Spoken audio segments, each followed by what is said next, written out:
What's up, you guys? It's Elmer. Long time no see. I know it's been a while since I uploaded my last video, during which time I got quite a few comments from you guys. I got some advice, so I made some changes. First of all, different background. Also, I'm not wearing that white glove anymore. It's ugly, it's uncomfortable when handling those small pieces. So, as for my sweaty hand situation, I just have a pack of tissues right next to me.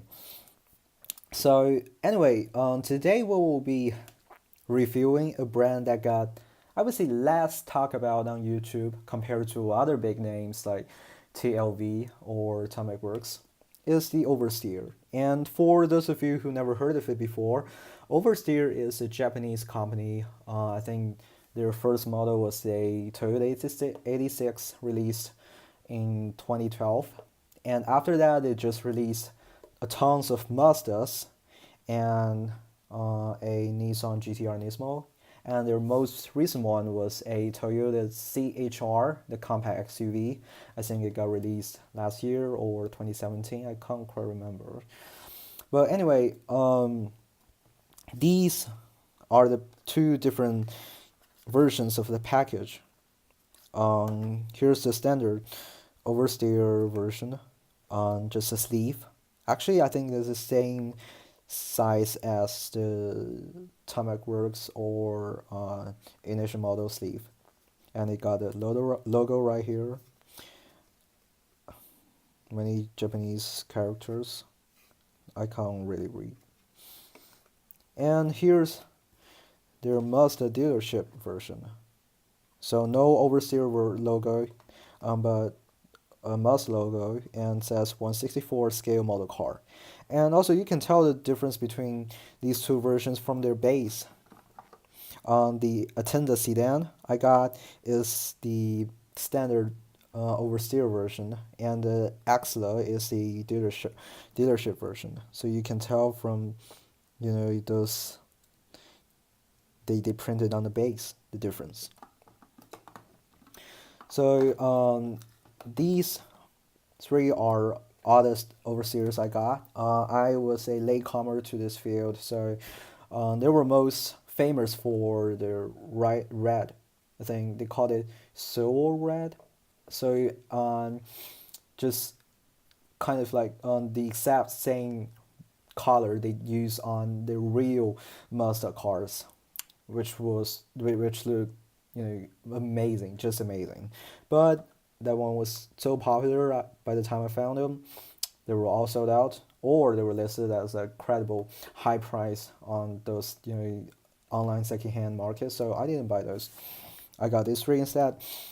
So okay, let me open them one by one. First of all, we got the Mazda Atenza wagon, which is basically the Mazda 6, in pearl white finish.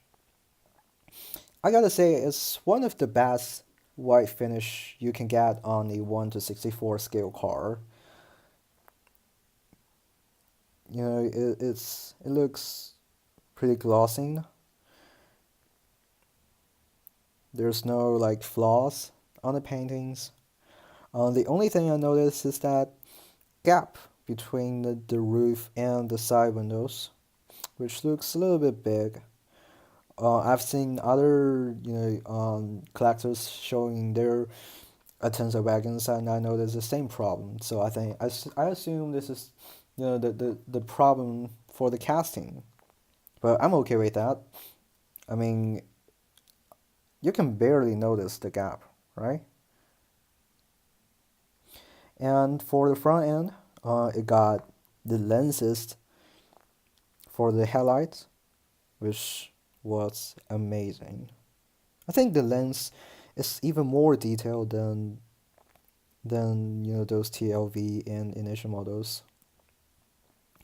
And a separate piece for the badge, fog lights, and for the rear end, same separate piece for the badge. And I don't know if you can see it, but the rear exhaust is actually a separate piece, and it's got a chrome finish. Amazing.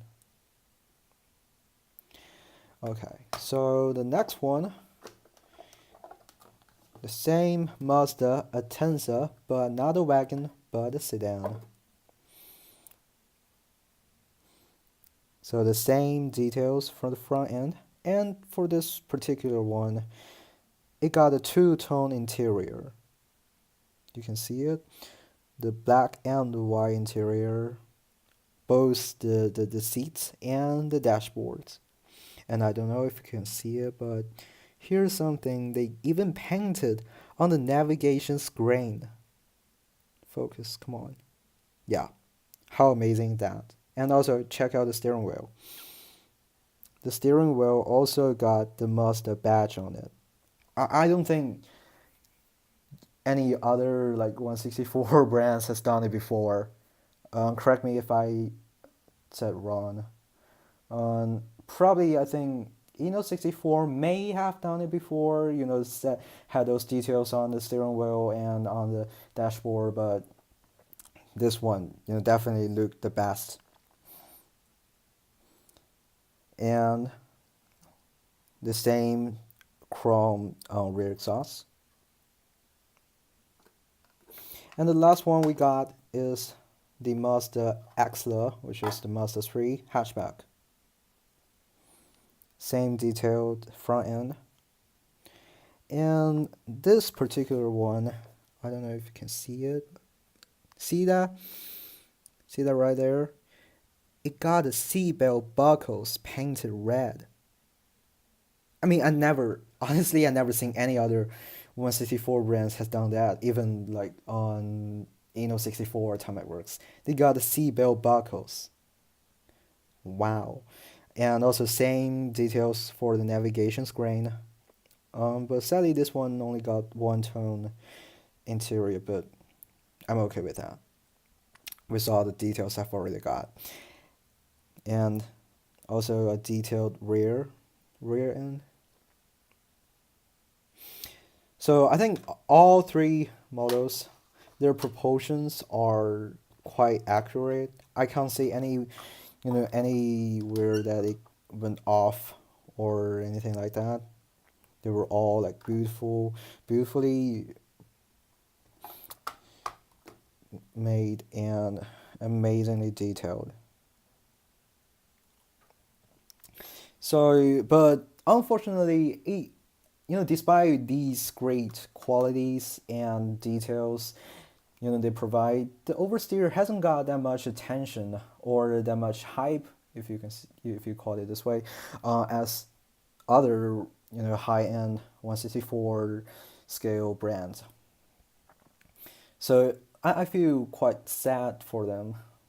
I read some news said that they didn't they didn't work, the whole company didn't work that well, so we don't know. Also I heard rumors that they lost the Mazda license, so in the future probably they won't be allowed to produce those Mazda models, which was a shame because I always loved those modern Mazdas. So anyway, I hope them could keep producing those amazingly detailed yet reasonably priced models, all for the best. And yeah, I guess this is it. This is the end of my video. I'm going to keep it short. So I hope you guys will enjoy it. Give a like, give a thumb up if you like it, and also make sure to subscribe to my channel. And I see you guys next time. And for all those Chinese viewers, happy Chinese New Year. Bye.